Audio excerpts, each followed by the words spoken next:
ನಿಮ್ಮ ಬಿಸ್ನೆಸ್ ಯಾವುದೇ ಇರಲಿ ಅದನ್ನ ಪ್ರಚಾರ ಮಾಡಲು ಸುಮನ್ ಟಿವಿಯಿಂದ ಮಾತ್ರ ಸಾಧ್ಯ. ಕೂಡಲೇ ಕರೆ ಮಾಡಿ. ಮಂಡಿ ಬಂಗಾರ ಕೇಳಿಲ್ಲ, ನಿಮ್ ಕೈಗಳತ್ತೆ ಮುಗಿತೀನಿ, ನಿಮ್ ಕಾಲುಗಳು ಮುಗಿತೀನಿ ಸಾಮೆ. ನನ್ನ ಮಕ್ಕಳಿಗೆ ಅಷ್ಟು ಗೂಡು ಕೊಡ್ರಪ್ಪ, ನಿನ್ ಕಾಲು ಮುಗಿತೀನಿ. ನನ್ಗಿನ್ನೇನು ಬೇಡ, ನನ್ಗಿನ್ನೇನು ಬೇಡ ಸಾಮೆ. ನನ್ನ ಮಕ್ಕಳಿಂದ ಇಲ್ಲಕ್ಕೆ ಹೋಗ್ತಾರೆ, ನಾನು ಎಲ್ಲ ಮಕ್ಕಳಿಂದ ಹಾಕೊಂಡಿದ್ನಿ. ನನ್ನ ಇಲ್ಲಕ್ಕೆ ಹೋಗ್ಲಿ, ನಿಮ್ಮ ಕಾಲಗಳು ಮುಗಿತೀನಿ. ನಿನ್ನ ಮಕ್ಕಳು ಅನ್ಕಲ್ವಿ, ನಿನ್ನ ವಾಡೊಟ್ಟು ತಂಗಿ ಅನ್ಕೊಂಡ್ರಪ್ಪ. ನನ್ನ ಮಕ್ಕಳಿಗೊಂದು ನಾಯ ಕೊಡ್ಸಿರಿ, ನನಗೆ ಸರ್ಕಾರನ ಕೇಳೋದಪ್ಪ. ನನ್ನ ಮಕ್ಕಳಿಗೊಂದು ದಾರಿ ತೋರಿಸ್ರಿ. Welcome to Suman TV Kannada. ನಮಸ್ಕಾರ ವೀಕ್ಷಕರೇ. ಆ ಗ್ರಾಮದಲ್ಲಿ ಬದುಕು ಕಟ್ಟಿಕೊಳ್ಳಲು ಹೋರಾಡ್ತಿರೋದು ಬಹುತೇಕ ಬಡ ಕುಟುಂಬಗಳು. ಹಗಲು ರಾತ್ರಿ ಅಂದೇ ದುಡಿದು ಒಂದೊಂದು ರೂಪಾಯಿ ಕೂಡಿಸಿ ಸ್ವಂತ ಸೂರು ಕಟ್ಟಿಕೊಳ್ಳುವ ಕನಸು ಕಂಡಿದ್ರು. ಆದರೆ ಇದೀಗ ಆ ಕನಸಿನ ಮನೆಯ ಮೇಲೆಯೇ ಅಧಿಕಾರಿಗಳ ಬುಲ್ಡೋಸರ್ ಭೀತಿ ಆವರಿಸಿದೆ. ಆಶ್ರಯ ಯೋಜನೆಯಡಿ ನಿರ್ಮಾಣವಾದ ಮನೆಯನ್ನೇ ತೆರವುಗೊಳಿಸಲು ಅಧಿಕಾರಿಗಳು ಮುಂದಾಗಿದ್ದಾರೆ ಎಂಬ ಆರೋಪ ಕೇಳಿಬಂದಿದ್ದು, ನ್ಯಾಯಕ್ಕಾಗಿ ಕುಟುಂಬಸ್ಥರು ಕಣ್ಣೀರು ಹಾಕ್ತಿದ್ದಾರೆ. ಅಷ್ಟಕ್ಕೂ ಎಲ್ಲಿದು ಘಟನೆ? ಯಾಕೆ ಈ ಕುಟುಂಬ ಆತ್ಮಹತ್ಯೆಯ ಎಚ್ಚರಿಕೆ ನೀಡ್ತಿದೆ ಅಂತೀರಾ? ಈ ಸ್ಟೋರಿ ನೋಡಿ.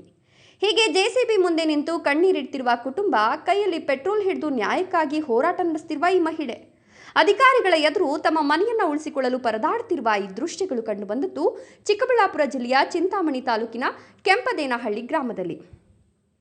20 ವರ್ಷಗಳಿಂದ ಗುಡಿಸಿಲಿನಲ್ಲಿ ಜೀವನ ಸಾಗಿಸುತ್ತಿದ್ದ ಮುನಿಯಮ್ಮ ಅವರ ಕುಟುಂಬಕ್ಕೆ ಇತ್ತೀಚೆಗೆ ಆಶ್ರಯ ಯೋಜನೆಯಡಿ ಮನೆ ನಿರ್ಮಾಣ ಮಾಡಿಕೊಡಲಾಗಿತ್ತು.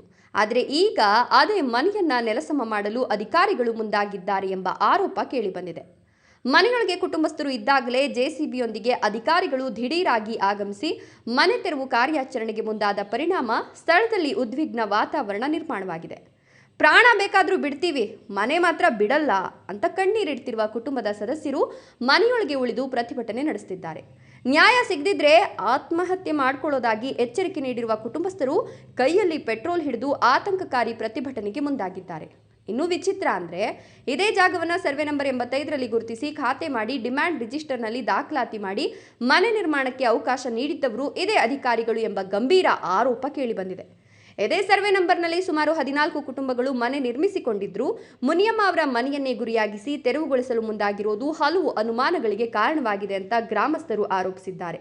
ಸರ್ಕಾರದ ಆಶ್ರಯ ಯೋಜನೆಯಡಿ ನಿರ್ಮಾಣವಾಗಿರುವ ಮನೆಯನ್ನೇ ಇದೀಗ ತೆರವುಗೊಳಿಸಲು ಅಧಿಕಾರಿಗಳು ಮುಂದಾಗಿರುವ ಕ್ರಮದ ವಿರುದ್ಧ ಗ್ರಾಮಸ್ಥರು ತೀವ್ರ ಆಕ್ರೋಶ ವ್ಯಕ್ತಪಡಿಸಿದ್ದಾರೆ. ಬಡ ಕುಟುಂಬಕ್ಕೆ ನ್ಯಾಯ ದೊರಕಿಸಿಕೊಡಬೇಕು ಅಂತ ಒತ್ತಾಯಿಸುತ್ತಿದ್ದಾರೆ. ಒಂದೆಡೆ ಸ್ವಂತ ಸೂರು ಎಂಬ ಕನಸು ಕಂಡ ಕುಟುಂಬ, ಮತ್ತೊಂದೆಡೆ ನಿಯಮ ಪಾಲನೆ ಎಂಬ ಅಧಿಕಾರಿಗಳ ವಾದ. ಈ ವಿವಾದದ ನಡುವೆ ಮುನಿಯಮ್ಮ ಕುಟುಂಬಕ್ಕೆ ನ್ಯಾಯ ಸಿಗ್ತದೆಯೇ ಅಥವಾ ಅವರ ಕನಸಿನ ಮನೆ ಬುಲ್ಡೋಸರ್ಗೆ ಬಲಿಯಾಗ್ತದೆಯೇ? ಕಾದು ನೋಡಬೇಕು.